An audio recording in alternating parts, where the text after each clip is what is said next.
Is Mel Gibson Australian or American? He was born in Peekskill, New York, but moved to Australia at a young age, making him a dual citizen. His religious beliefs are rooted in traditional Catholicism, which has influenced many aspects of his life and career. When it comes to family, he has a total of 9 biological children from his relationships. Once a dominant figure in Hollywood, he gained immense popularity, even being named People magazine's inaugural Sexiest Man Alive in 1985. His role in the 1987 blockbuster Lethal Weapon solidified his status as one of the most bankable action stars of the time. However, his career took a significant downturn after allegations of racism, anti-Semitism, and homophobia surfaced, leading to a prolonged period of reduced work opportunities. This transformation from a celebrated actor to a controversial figure raises questions about the kind of roles he might have been cast in today, especially in a Hollywood increasingly sensitive to social issues. In the mid-1980s, Mel Gibson emerged as a major movie star, captivating audiences with his charm and talent. His career took a significant leap forward when People magazine named him the first sexiest man alive in 1985. This recognition came after his standout performances in successful films, most notably the action-packed Lethal Weapon, where he played the role of Martin Riggs, a reckless but skilled police officer. The film's success not only solidified his status in Hollywood, but also made him a household name. However, Gibson's rise to fame was not without its challenges.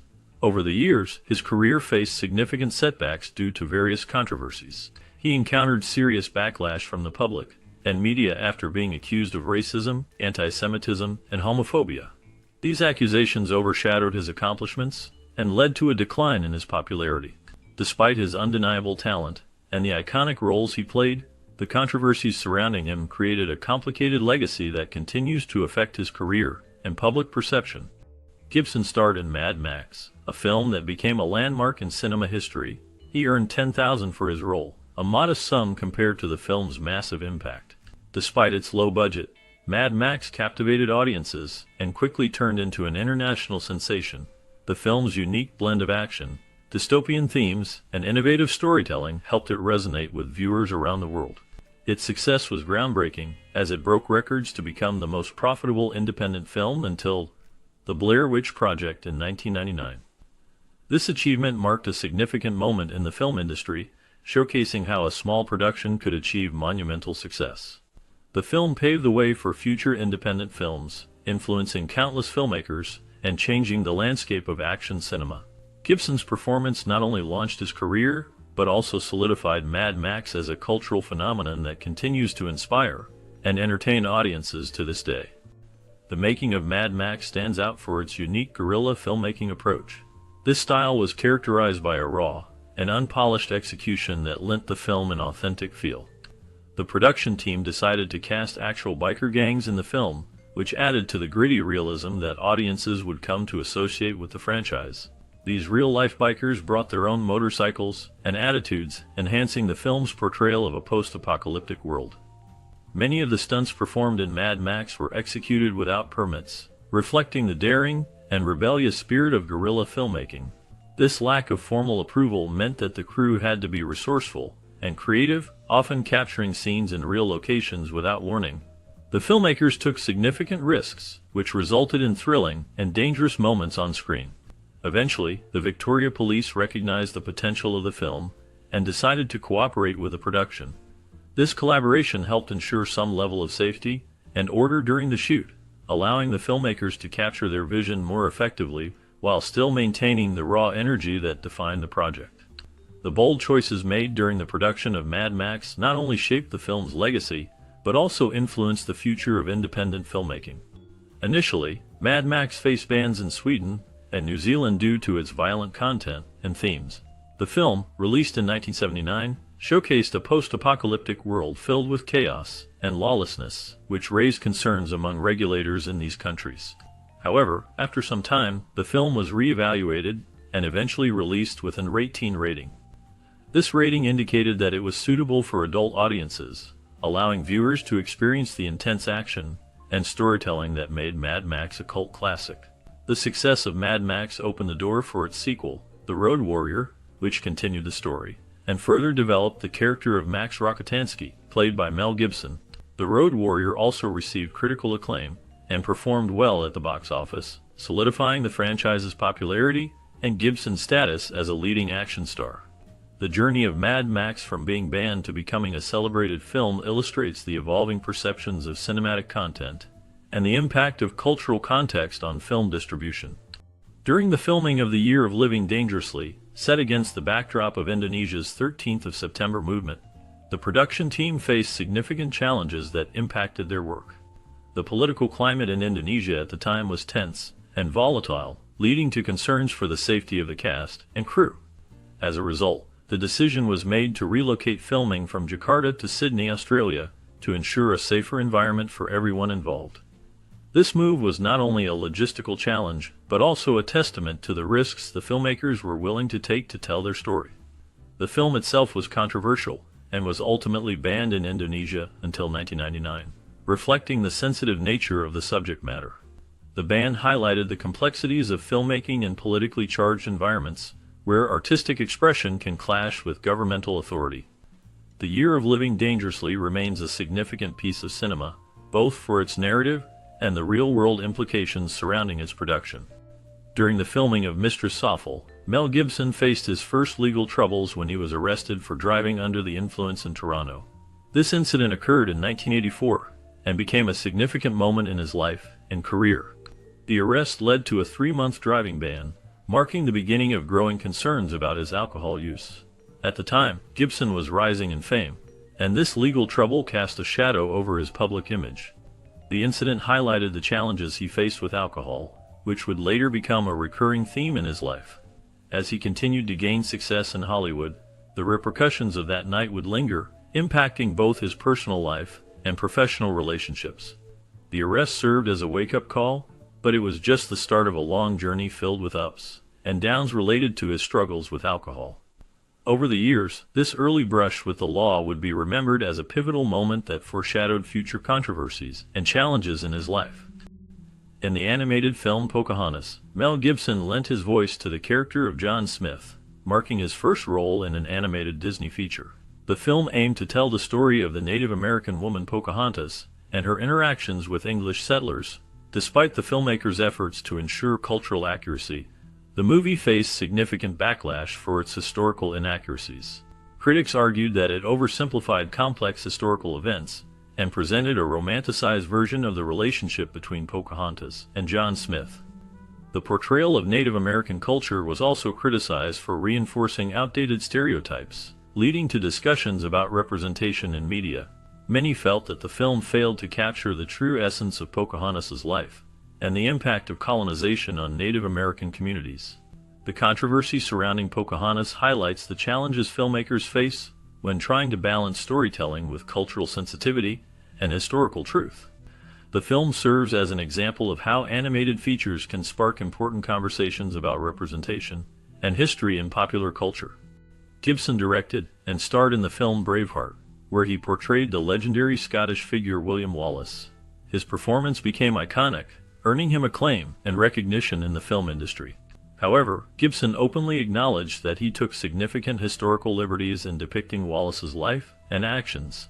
While the movie presents Wallace as a heroic freedom fighter, Gibson admitted that the real Wallace was much more violent than the character shown on screen. This portrayal simplifies the complexities of Wallace's life and the brutal realities of the time. The film emphasizes themes of courage and sacrifice, but it does not fully capture the intense and often ruthless nature of the historical conflicts. Gibson's artistic choices aim to create a compelling narrative, yet they also spark debates about the accuracy of historical representations in cinema. His willingness to alter facts for dramatic effect highlights the challenges filmmakers face when balancing storytelling with historical fidelity. The impact of Braveheart on popular culture remains significant, as it has shaped perceptions of Scottish history and nationalism, despite its historical inaccuracies. The film's legacy continues to influence how audiences view figures like Wallace, blending myth and reality in a way that resonates with viewers. Braveheart was a significant film in Mel Gibson's career, winning 5 Academy Awards, including Best Picture and Best Director for Gibson himself. However, the film was not without its controversies. The portrayal of Prince Edward in Braveheart drew protests from GLAAD, an organization advocating for LGBTQ rights. They claimed that the depiction was homophobic and contributed to negative stereotypes about the LGBTQ community. This backlash was compounded by Gibson's own remarks from 1991, which were widely criticized for being derogatory toward the LGBTQ community. The tension escalated when, in 1995, Gibson was asked to apologize for his earlier comments. He famously refused, stating that he would only apologize when hell freezes over. This statement further fueled the controversy surrounding him, as many felt it demonstrated a lack of accountability for his words and actions. The combination of the awards and the protests created a complex legacy for Gibson, intertwining his artistic achievements with significant social issues. In conspiracy theory, Mel Gibson took on the role of a paranoid cab driver named Jerry Fletcher. His character is deeply immersed in various conspiracy theories, which causes him to live a life filled with fear and suspicion. This portrayal showcases Gibson's ability to delve into complex emotions, capturing the essence of a man who feels constantly hunted and misunderstood. To enhance relations with the LGBTQ community during the filming, Gibson took a proactive approach by hosting an on-set seminar that included representatives from GLAAD and other filmmakers. This move was aimed at fostering understanding and dialogue about sensitive topics, reflecting a desire to bridge gaps and promote inclusivity.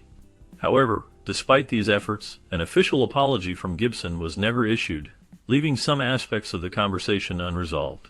The film itself became a platform for discussing broader societal issues, even as Gibson's personal controversies continued to shape public perception of his career.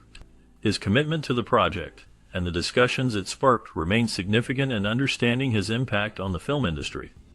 Gibson took a bold step by self-funding The Passion of the Christ, a film that portrayed the last hours of Jesus Christ's life. He chose to release the movie in Aramaic and Latin languages that added authenticity to the story. This decision was not without its challenges. The film faced significant controversy, particularly regarding its graphic violence and the intense suffering depicted throughout. Critics raised concerns about the potential for the film to promote anti-Semitism, arguing that it could perpetuate negative stereotypes about Jewish people. Despite these criticisms, the film resonated with many audiences. It struck a chord with viewers who appreciated its religious themes and emotional depth. As a result, The Passion of the Christ achieved remarkable commercial success, becoming the highest-grossing R-rated film in U.S. history. The film's impact on both the box office and the conversation around faith and representation in cinema remains significant, showcasing Gibson's ability to create a powerful narrative that sparked both admiration and debate. The film The Passion of the Christ, directed by Mel Gibson, faced significant controversy upon its release, particularly in the Middle East. In these regions, Islamic traditions strictly prohibit visual representations of prophets. This cultural and religious stance led to the film being banned in countries such as Kuwait and Bahrain. The narrative of the film, which depicts the last hours of Jesus Christ, sparked debates and discussions that extended beyond its cinematic qualities. Critics around the world raised concerns about its portrayal of violence and its interpretation of historical events. Some argued that the film could incite anti-Semitism, while others believed it was a profound expression of faith. The reaction to the film was polarized, with some praising its artistic merit and emotional impact, while others condemned it for various reasons.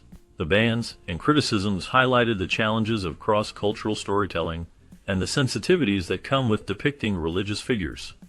These reactions underscored the complexities of creating art that resonates with diverse audiences, especially when it intersects with deeply held beliefs. The impact of The Passion of the Christ continues to be a topic of discussion in film studies, religious discourse, and cultural analysis. Gibson's film Apocalypto focused on the Mayan Empire, showcasing a gripping story set in ancient times. The film was praised for its ambitious scope, stunning visuals, and intense storytelling. However, the release of Apocalypto was overshadowed by a significant scandal in Gibson's life. Just before the film hit theaters, he was arrested for drunk driving. During the arrest, he made anti-Semitic remarks that drew widespread condemnation and sparked outrage. This incident tarnished his public image and overshadowed his artistic achievements. Despite the controversy surrounding him, Apocalypto went on to become both a critical and commercial success. Audiences were captivated by the film's raw portrayal of survival and the intricate details of Mayan culture. Critics acknowledged Gibson's directorial vision, and the film's box office performance demonstrated that many viewers were willing to separate the artist from the art. allowing Apocalypto to stand out as a significant work in Gibson's career. Following his arrest, Mel Gibson issued a public apology that addressed his struggles with alcoholism. In this apology, he expressed deep regrets over his behavior during that time, acknowledging how his actions had negatively impacted his public image. Gibson's acknowledgement of his alcoholism highlighted a personal battle that many people face, and it resonated with those who understand the complexities of addiction. Despite the controversy surrounding him, critics have continued to recognize his talent as a filmmaker. Notably, A.O. Scott from the New York Times has praised Gibson's work, emphasizing that his artistic abilities remain significant in the industry. This recognition serves as a reminder that, while personal challenges can overshadow public personas, the merit of one's creative contributions can still shine through. Gibson's journey reflects the duality of human experience, where personal flaws coexist with professional achievements, leaving a complicated legacy in the film world. Since 2014, Gibson has been in a relationship with Rosalind Ross, a scriptwriter and producer. Their connection has been a significant part of his personal life, and together they welcomed a son in 2017. This new chapter in his life has been marked by a sense of stability and family. In recent years, Gibson has also taken a notable stance regarding social issues, particularly the #MeToo movement. He has expressed his support for the movement and has shown sympathy for victims of abuse. This shift in his public persona reflects a deeper understanding and acknowledgement of the struggles faced by many individuals. By voicing his support, Gibson has contributed to the ongoing conversation about accountability and the importance of listening to survivors. His journey in both his personal life and his evolving views on social issues demonstrates a complex character who continues to engage with the world around him in meaningful ways. Despite his controversies, Mel Gibson's willingness to testify against Harvey Weinstein was notable, even though he was never called as a witness during Weinstein's trial. Gibson's career has been a roller coaster ride filled with both extraordinary success and deep controversies. He gained critical acclaim for films like Braveheart and The Passion of the Christ, which showcased his talents as both an actor and a director. However, his journey has been marred by serious accusations of racism, anti-Semitism, and homophobia. These allegations nearly derailed his career, leading to a significant backlash from the public and the industry alike. In recent years, Gibson has worked to rebuild his reputation, taking on various roles that have allowed him to gradually return to Hollywood's good graces. Nevertheless, his legacy remains complex and divisive, as many continue to grapple with the impact of his past actions on his current work and public perception.